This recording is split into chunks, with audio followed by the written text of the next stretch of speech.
অশ্লীলতা মাদকের কোন প্রকার ঠাঁই এই ক্যাম্পাসে হতে দেওয়া যাবে না। সম্মানিত প্রিয় শিক্ষার্থী সমাজ, আজকের এই সমাবেশে আজকে আমরা 23শে নভেম্বর আমাদের একজন প্রিয় শিক্ষার্থী মেহেদী হাসান ভাইয়ের খুনের দাবিতে আজকের এই সমাবেশে আমরা আজকে কলেজ অধ্যক্ষের কাছে আমরা আমাদের 11 দফা আমরা পেশ করতে যাচ্ছি।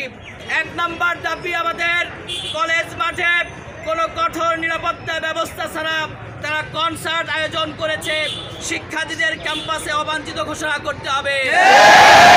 2 নম্বর দাবি আমরা পেশ করতে চাই, দর্শন বিভাগের বিভাগীয় প্রধান নুরুল আমিন, শিক্ষক সুলাইমান, ফিরোজ মিয়া এবং শিক্ষক পরিষদের ভারপ্রাপ্ত সম্পাদক তৌহিদুল আলম চৌধুরী সনি স্যারকে আজীবনের জন্য আজিজুল হক কলেজ থেকে বহিষ্কার করতে হবে।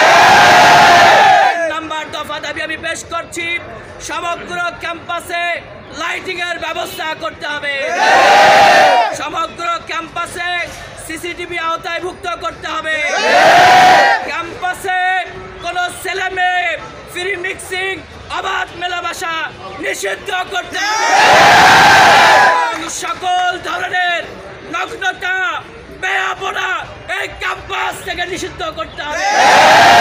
কলেজের অধ্যক্ষের কাছে আমরা দাবি পেশ করছি, কলেজে পড়াশোনা সুস্থ সাংস্কৃতিক বিকাশের পরিবেশ ফিরে আনতে হবে, কলেজ ক্যাম্পাসে প্রকাশ্যে ধূমপান নিষিদ্ধ করতে হবে, মাদক মুক্ত ক্যাম্পাস নিশ্চিত করতে হবে, রাতে মাদক সেবন নির্মূল করতে হবে, ক্যাম্পাসে পুলিশ এবং সেনাবাহিনীর টহল নিশ্চিত করতে হবে, ক্যাম্পাসে রাতের বেলা প্রহরী সংখ্যা বৃদ্ধি করতে হবে।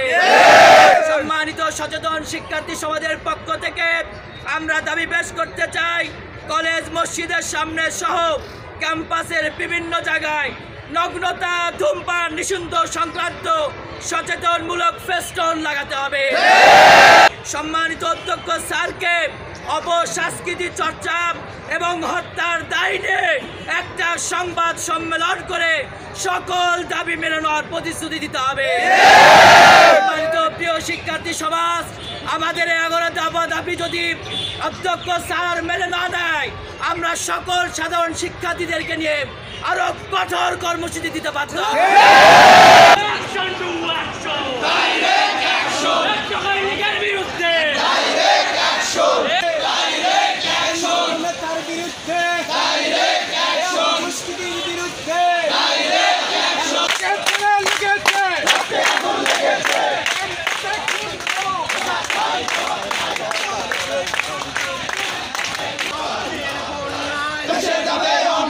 দেশে যাবে